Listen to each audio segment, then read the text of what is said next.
turn me out while you chased Ashley Wilkes, while you dreamed of Ashley Wilkes. This is one night you're not turning me out. Love. It can be expressed as raging passion, or by a tender interlude on the banks of the Seine. In its infinite variety, it can transport us to the heights of ecstasy, or offer us solace in the depths of despair. In the movies, nothing touches our emotions more deeply than love. He's looking at you, kid. I wish I didn't love you so much.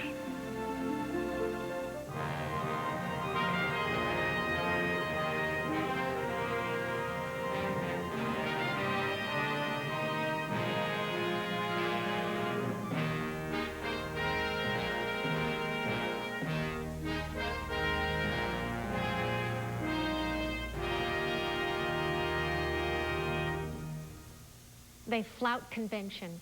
They shatter barriers of time and distance, of class, age, and occasionally even gender. They are the great romantics, swept away by love's tidal force. Their stories sometimes fill our hearts with wonder, sometimes plunge them into darkness and confusion. But wherever they take us, we know their grand passions have inspired some of Hollywood's grandest movies, as we're about to see in this episode of AFI's celebration of the century's finest American films. Climb down. Scarlett O'Hara and Rhett Butler, the screen's most celebrated lovers. They captivate us because they're magnetically attracted, yet hopelessly incompatible. Never mind about loving me. You're a woman sending a soldier to his death with a beautiful memory. Scarlett, kiss me. Kiss me.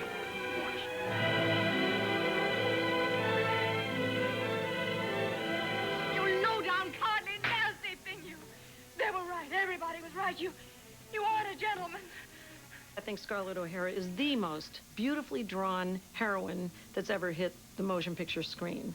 She is a driven, selfish survivor. At first glance, Scarlett, played by Vivien Leigh, is a flirtatious Southern belle. But beneath the surface, there's a tenacious woman, determined to shape her own destiny. It's the source of her enduring appeal. Candy Will.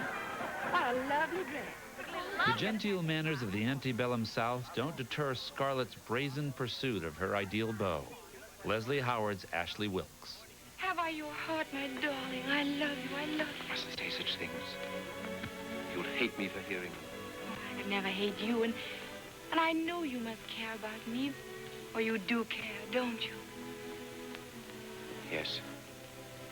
I care. Oh, can't we go away and forget we ever said these things? As passionate as she is and as driven as she is by this, we know that she's wrong. We know who she should be with, even if it's not going to work out. We know who the man in her life is, for better or worse, and it's not Ashley Wilkes. Captain Rhett Butler! Played by Clark Gable, Rhett is the only man who shares Scarlett's willingness to challenge convention. Only $25 to give you $150 in gold. For what lady, sir? For Mrs. Charles Hamilton. For whom, sir? Mrs. Charles Hamilton. Mrs. Hamilton is in mourning, Captain Butler.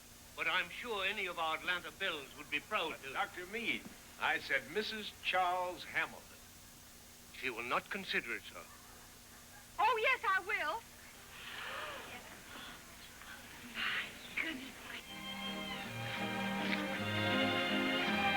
You do waltz divinely, Captain Butler. Don't start flirting with me. I'm not one of your plantation beaux. I want more than flirting from you. What do you want? I'll tell you, Scarlett O'Hara, if you'll take that Southern belle simple off your face. Someday I want you to say to me the words I heard you say to Ashley Wilkes. I love you. That's something you'll never hear from me, Captain Butler, as long as you live. Scarlett's privileged world and the Old South itself vanish when the Confederate forces are defeated in the Civil War. When Scarlett returns to the devastation of Tara, her birthplace, she has to face a new reality. God is my witness. As God God is my witness, they're not going to lick me. I'm going to live through this, and when it's all over, I'll never be hungry again. I mean, what's amazing about Scarlett O'Hara is she's ambitious. She knows what she wants. She never stops going after it. She knows how to get things. She knows how to be a woman. She knows how to be a man. She knows how to, you know, do everything. I mean, things like the Civil War are like little interferences to her. If she needs the curtains to look like a babe, she'll use that. She'll make it work for herself. Desperate for money to save Tara, Scarlett is ruthless in her search for a new husband. Oh, it's cold. I left my muff at home. Would you mind if I put my hand in your pocket? She can always find a way to a man's heart. You've been married to a boy and an old man. Why not try a husband of the right age, with a way with women? You're a fool, Red Butler. When you know I shall always love another man. Stop it. You hear me, Scarlett? Stop it. No more of that talk.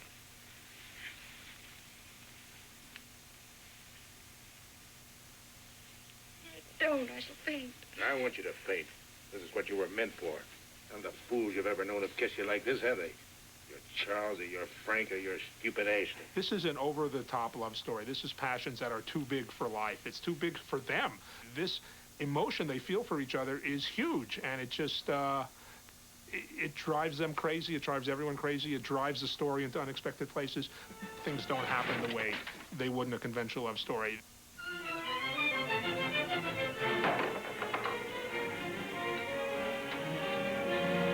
Frustrated by his inability to drive Ashley from Scarlett's heart, Red has only one course of action open to him.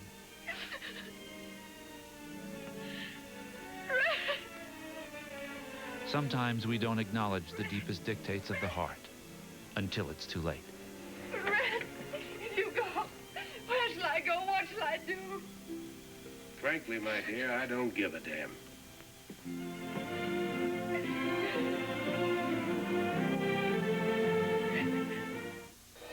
We'd had children, Yuri. Would you like a boy or a girl?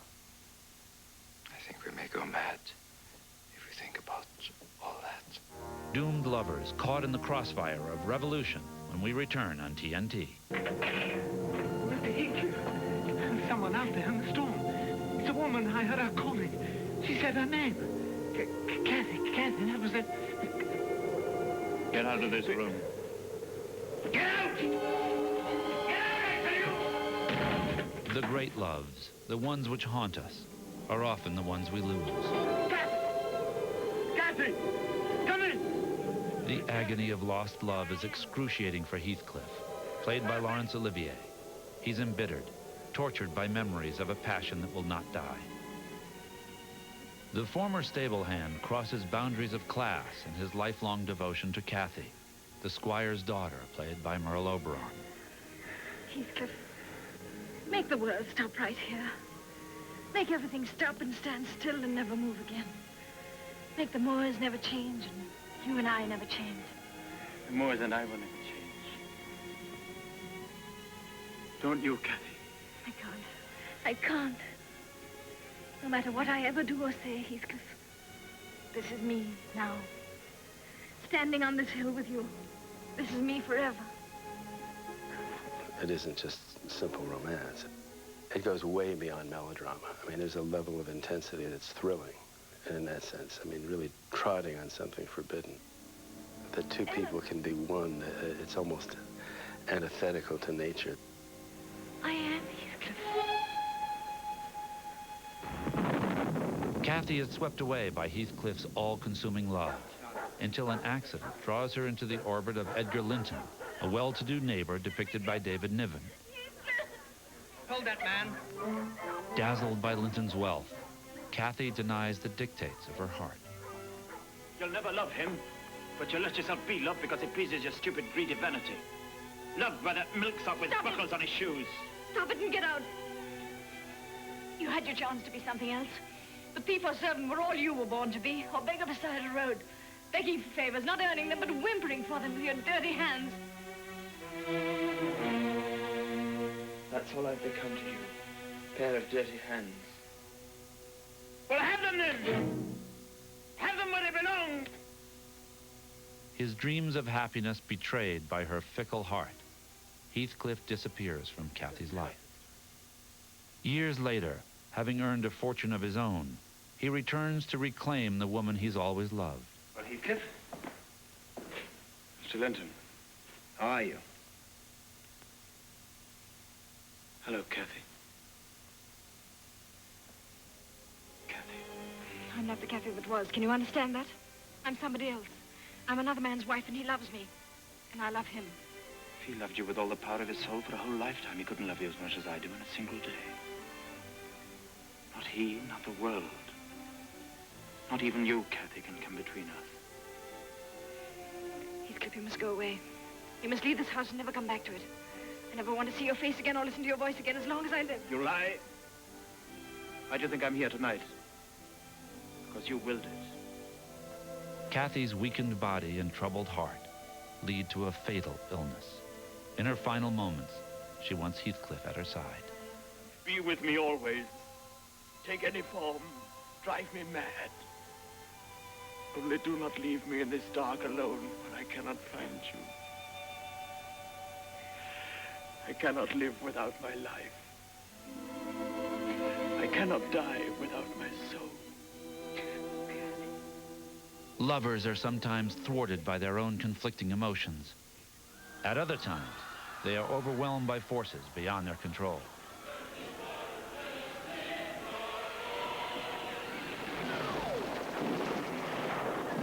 The chaos of the Russian Revolution has shattering consequences for Yuri Zhivago, the doctor and poet depicted by Omar Sharif. A chance encounter with Lara, played by Julie Christie, changes the course of his life. Are you a nurse? Yes. Then help me. As they tend to the victims of battle, their growing feelings for each other are complicated by an unavoidable reality. They are both married to other people. Yuri, we've been together 6 months, on the road and here. We've not done anything you'll have to lie about to Tonya.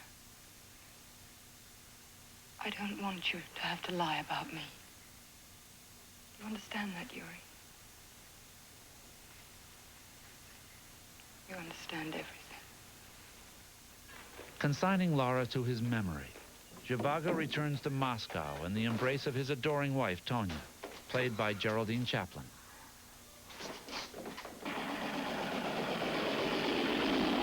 By fleeing to a family estate in the country, they hope to avoid the turmoil of the revolution. But even in the happiness of a tranquil marriage, the thought of Lara still lingers in Zhivago's mind.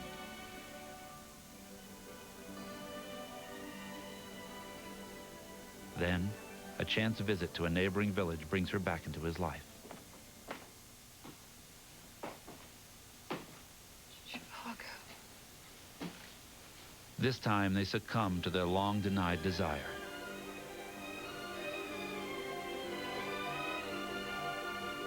Instead of saying, what a bastard, you suffer with him, because this man, you feel, oh, but he has such a lovely wife, and he has such a lovely mistress, and they're both, what is he going to do?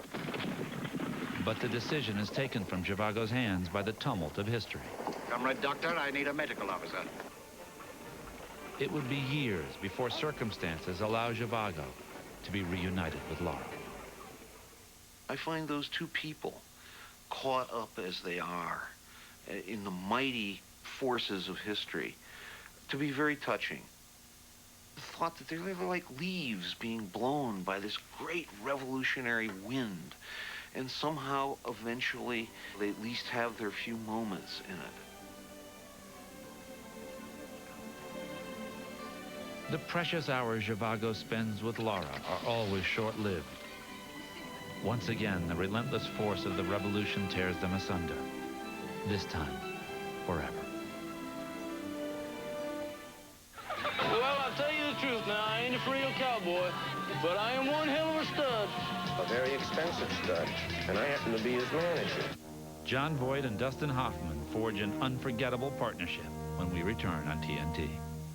Year's 100 movies on TNT.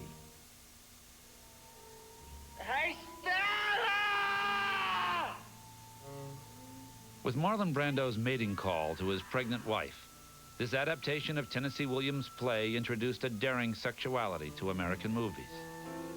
Stanley Kowalski was an unprecedented creation, raw and brutal. His tempestuous marriage to Stella, played by Kim Hunter, is charged with carnal lust.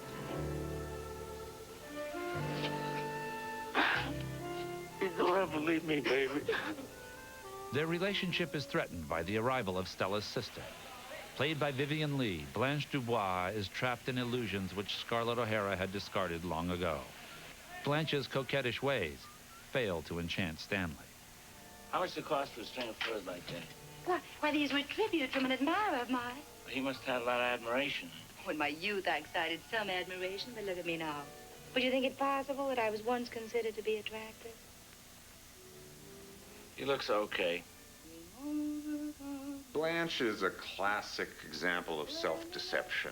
She's, in fact, the character that Tennessee Williams identifies with most strongly. I think he sees a certain courage and a certain almost nobility in her self-deception and her ability to kind of hang on to this image of herself and what she wants. Oh, look. We've made enchantment. Blanche tries to evoke a past that never existed. But her music, magic, and make-believe enrage Stanley. Stanley, what are you doing? Stanley's always smashed things. On our wedding night, as soon as we came in here, he snatched off one of my slippers and rushed about the place smashing the light bulbs with it. He did what? He smashed on the light bulbs with the heel of my slipper. And you let him, didn't run, didn't scream? I was sort of thrilled by it. The sexuality between the two is enormously important. Also, I mean, one of the reasons that Stanley is worried about Blanche, that she's coming between them in some way, that he's protecting his own life.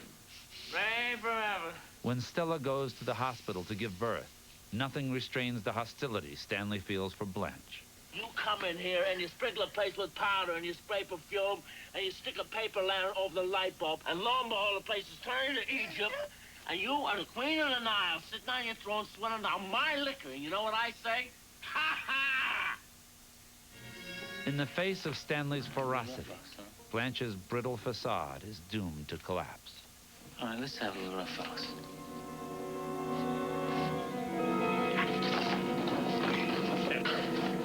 Tiger, tiger, rub them bottom top.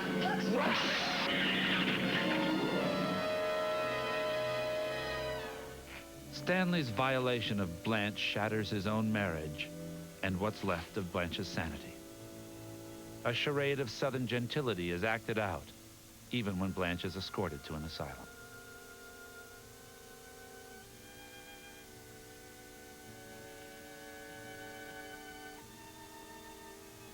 Whoever you are, I've always depended on the kindness of strangers.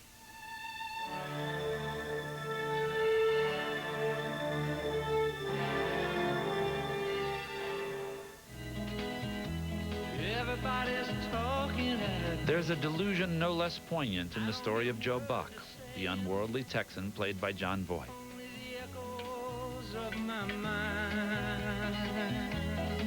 He sets out for New York to pursue the improbable dream of making a living as a stud for hire. I can't see their faces. When he arrives in the big city, the pickings aren't so easy. You were going to ask me for money. Who the hell do you think you're dealing with? Some old slut on 42nd Street? I'm a hustler. All right, you're a hustler. But you mean you're picking up trade on the street like that? That's nowhere. I mean, you gotta get yourself some kind of management. Dustin Hoffman portrays Ratso Rizzo, the crippled con man who gives Joe career counseling and a crash course in New York manners. I'm walking here. I'm walking here. Up yours, you son of a bitch. You don't talk me that way. Get out of here. After wheedling money from Joe by promising to place him with an escort service, Ratso instead exposes him to a degrading encounter. I've prayed in the streets. I've prayed in the saloons. I've prayed in the toilets. It don't matter where, so long as he gets that prayer. Hungry, crushed by his failure as a gigolo, Joe wanders the tawdry netherworld of Times Square and becomes a different kind of hustler.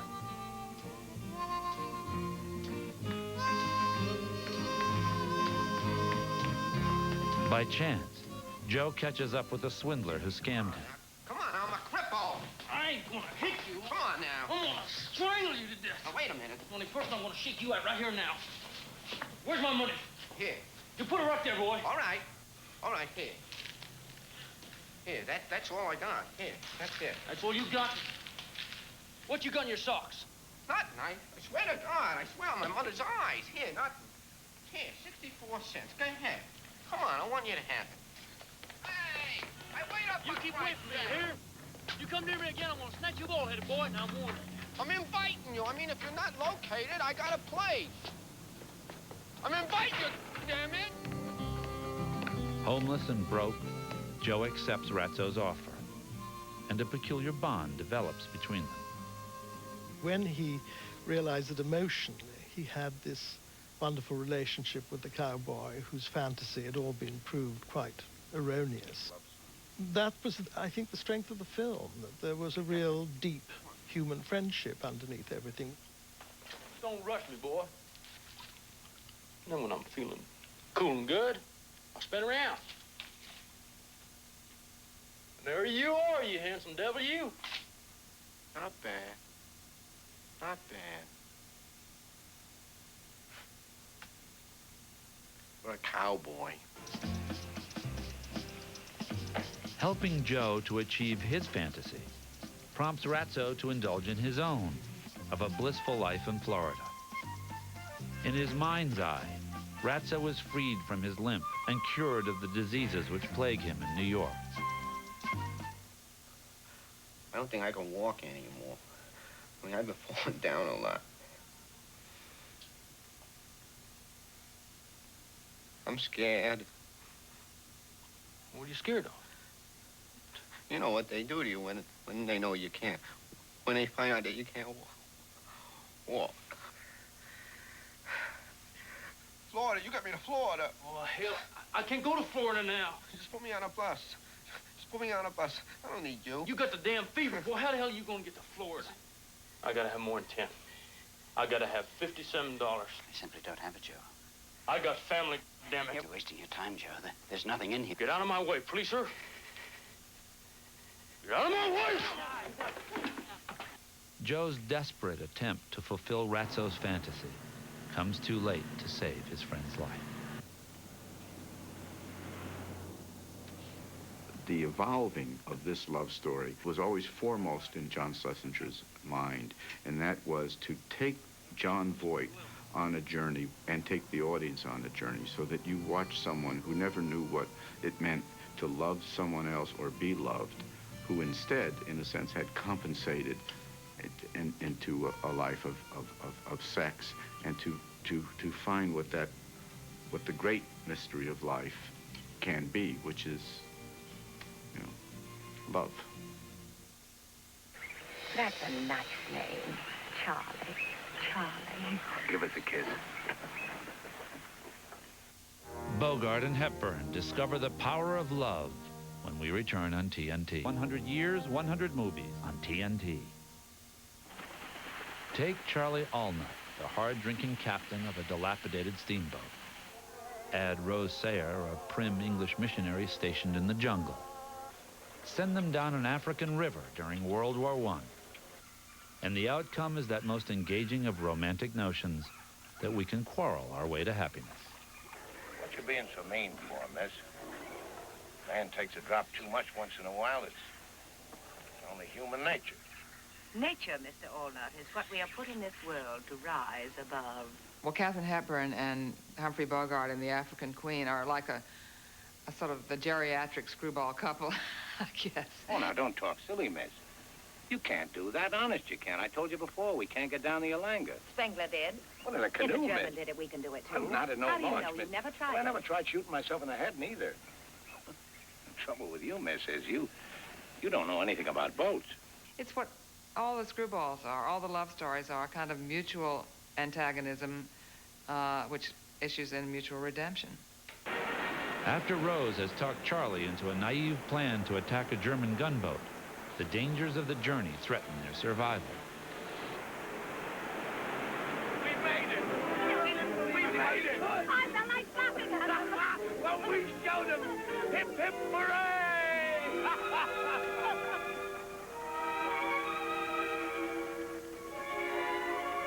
And there they are, traveling along this river.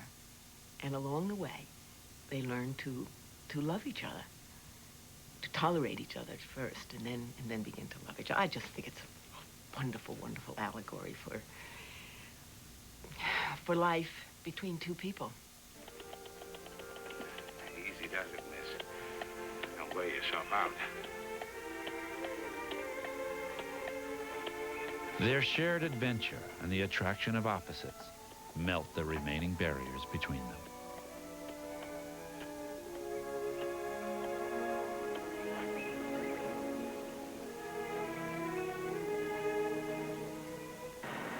Their scheme to sink the enemy's ship is scuttled when the African Queen capsizes in a storm. Apprehended by the Germans, they're sentenced to death. Good. Oh, wait a minute. Hey, Captain. Yes? Will you grant us a last request? What is it? Marry us. What? We want to get married.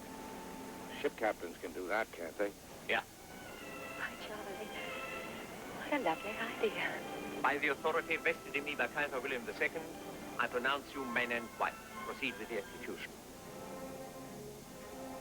They won't be executed because we won't let them be executed.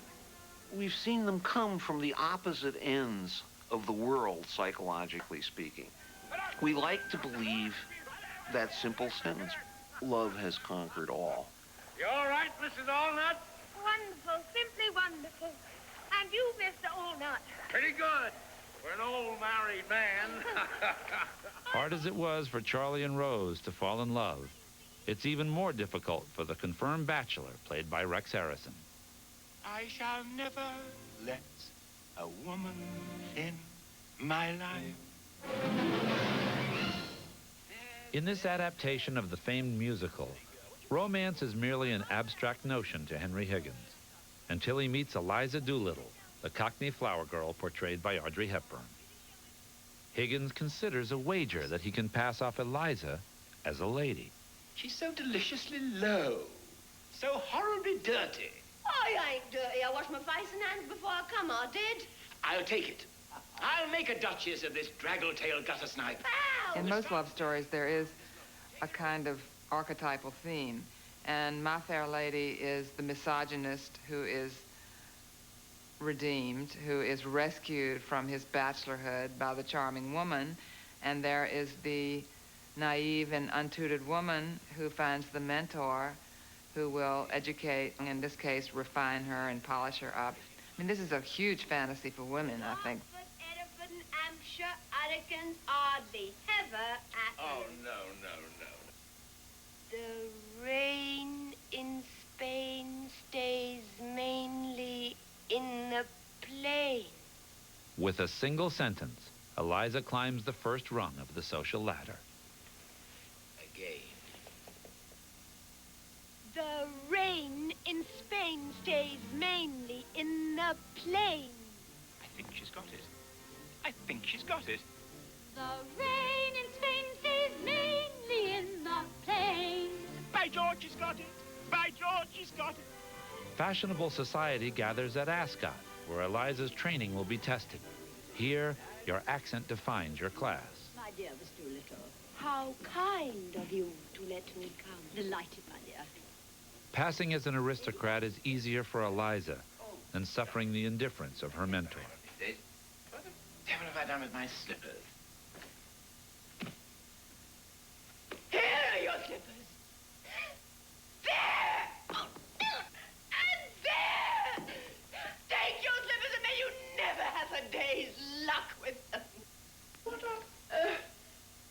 matter? Is anything wrong? No, nothing wrong with you. I won your bet for you, haven't I? That's enough for you. I don't matter, I suppose. You won my bet, you presumptuous insect. I won it. What did you throw those slippers at me for? Well, one of the things we always like in films is the sense that we know people are fated to be in love. They don't know it. And there's often one person who really doesn't know it. You know, the ice cube. You know, and when that person starts to melt, starts to realize that, yes, he is falling in love, something we've known is going to happen all the time, it's very satisfying to watch. And especially in a film like this, where he's a really, you know, he's like a whole ice tray. I've grown accustomed to her face. She almost makes the day begin. I've grown accustomed to the tune that she whistles night and noon.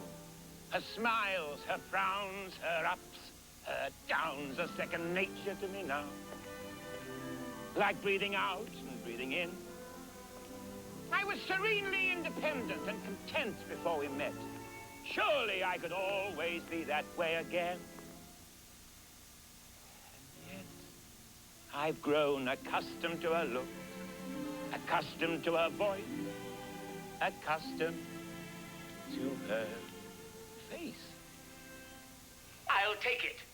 I'll make a duchess of this draggle-tailed gutter snipe. I'll wash my face and hands before I come, I did. Breaking his vow, Higgins finally lets a woman in his life.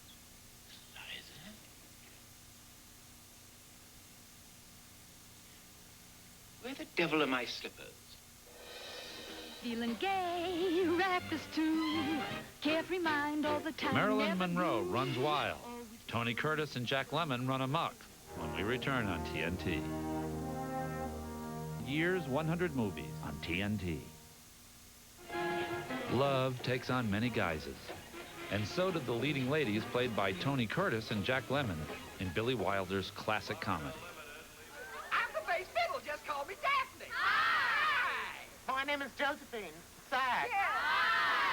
I can't do Billy's accent, but anyway, all I know is that this crazy man sat down and he says, now look, he says, I've got this script here and it concerns the St. Valentine's Day Massacre, and you are a musician, and the other fellow there with you is a musician, and you witnessed the St. Valentine's Day Massacre, and what you got to do is you got to dress up and join an all-girl orchestra, because now they know that you've seen it, and they may come, and they're going to they're going to kill you, and so for 85% of the picture, you're going to run around in drag, kid.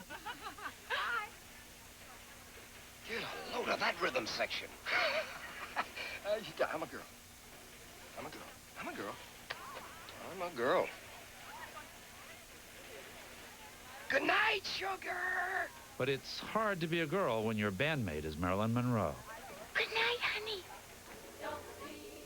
When the girls in the band arrive for their engagement in Florida, Daphne finds himself pursued by Osgood, a dirty old millionaire played by Joey Brown.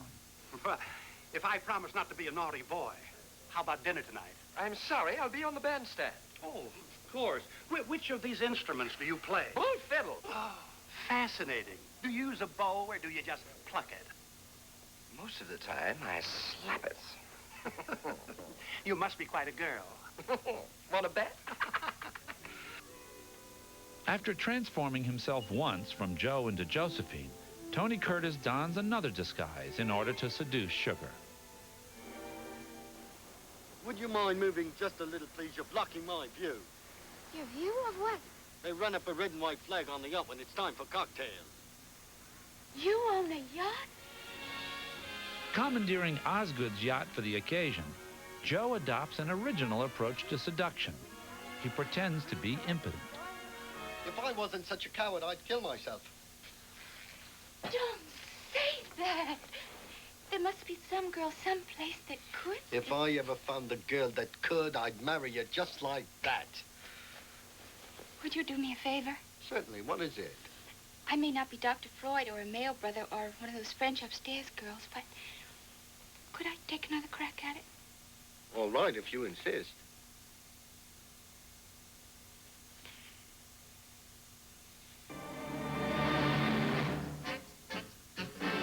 Given the task of keeping Osgood on shore, Daphne takes the role a little too seriously. Osgood proposed to me. We're planning a June wedding. What are you talking about? You can't marry Osgood. You think he's too old for me? Jerry, you can't be serious. Why not? He keeps marrying girls all the time. But you're not a girl, you're a guy. And why would a guy want to marry a guy? Security. Typically, at the end of farce, the natural order of things reasserts itself. Guy's been wearing dresses. They get out of the dresses, they get into a suit. In Some Like It Hot, Billy Wilder puts a big twist on that idea. Well, I have a terrible past. For 3 years now, I've been living with a saxophone player. I forgive you. I can never have children. We can adopt some. But you don't understand, Osgood. I'm a man. Well, nobody's perfect. I'm sorry, but you are our last hope. If you don't help us, Victor Laszlo will die in Casablanca. What of it? I'm going to die in Casablanca. It's a good spot for it.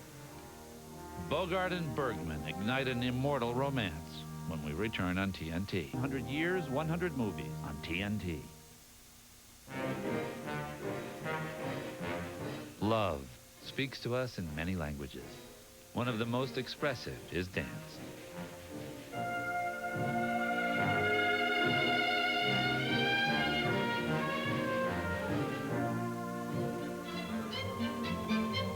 In a stylized Paris recreated on the MGM back lot, Jerry the American painter, played by Gene Kelly, is captivated at first glance by Lisa, the shop girl depicted by Leslie Caron.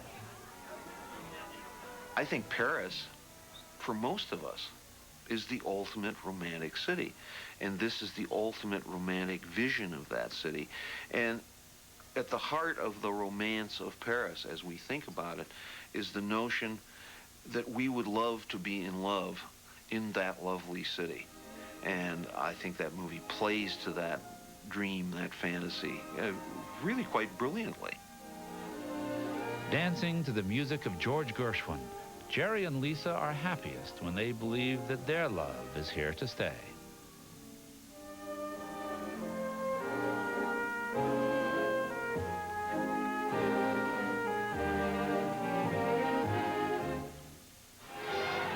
But at a bohemian ball for artists, Jerry is crushed by a revelation from Lisa.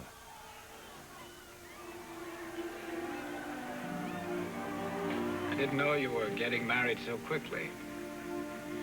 I couldn't tell you. Irving Berlin was visiting, and the sets were being built and so forth. Arthur Freed and Gene Kelly and myself went with Berlin and showed him all the sets and they described what would happen and so on. And finally you said, do I understand that you boys are planning on ending this picture with a ballet, 20 minutes, no dialogue after that? And we said yes. And he said, well, I hope you know what you're doing. They did, creating an extraordinary moment in film musicals. Against an ever-changing Parisian canvas, Jerry pursues a fantasy of winning Lisa's heart.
For lovers, Paris may be the great place of the heart.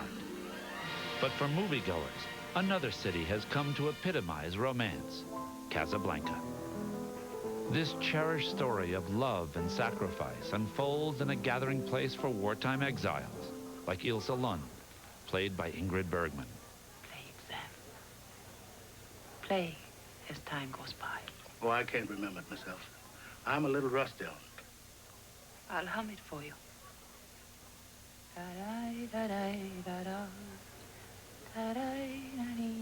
Everybody comes to Rick's, the night spot owned by Bogart's Rick Blaine, a man whose past is about to catch up with him. As time goes by. Sam, I thought I told you never to play.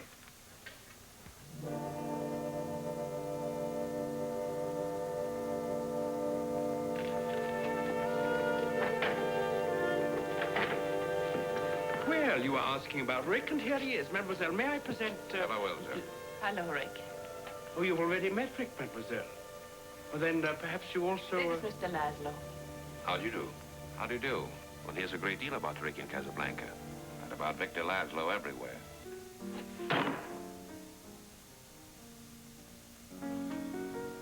Of all the gin joints in all the towns in all the world, she walks into mine.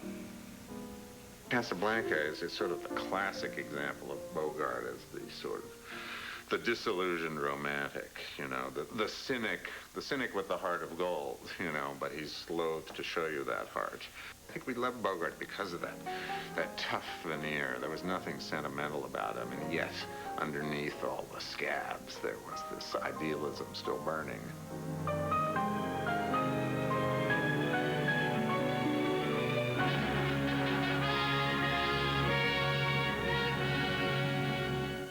Memories still haunt Rick of a moment in Paris when he left himself vulnerable to the lure of romance.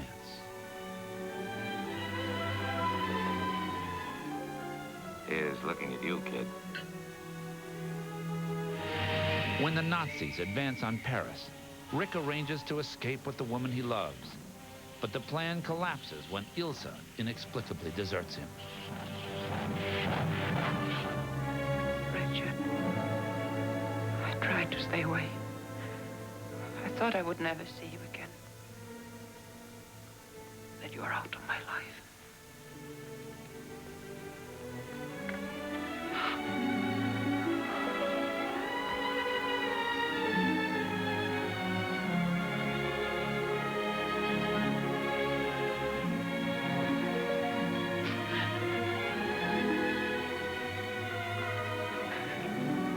The day you left Paris, if you knew what I went through, if you knew how much I loved you, how much I still love you.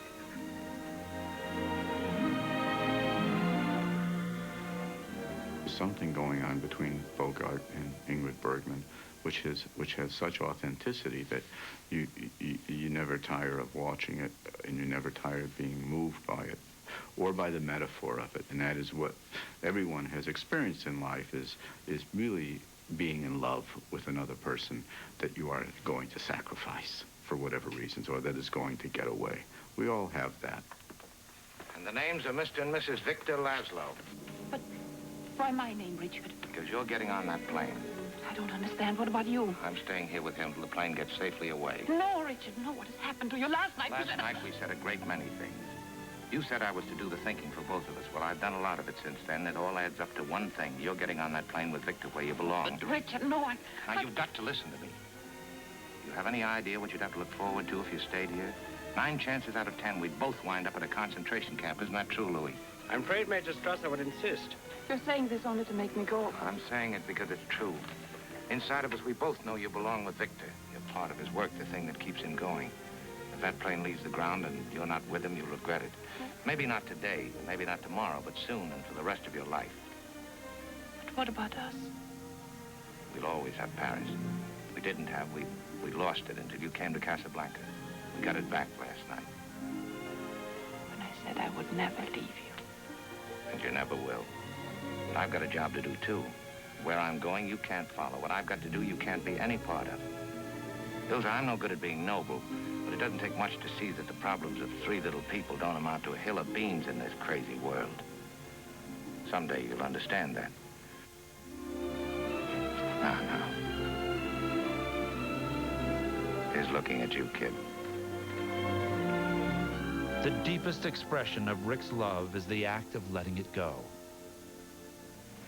In the most memorable romances, there's often a paradox that love at its most intense cannot be fulfilled. Sometimes love conquers all.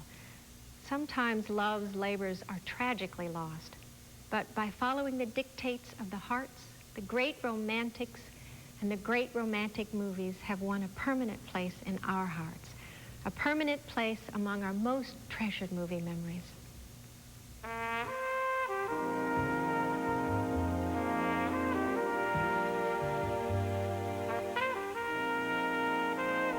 They break the rules and our hearts. Next Tuesday at 10, learn the stories behind movies like Raging Bull and Taxi Driver.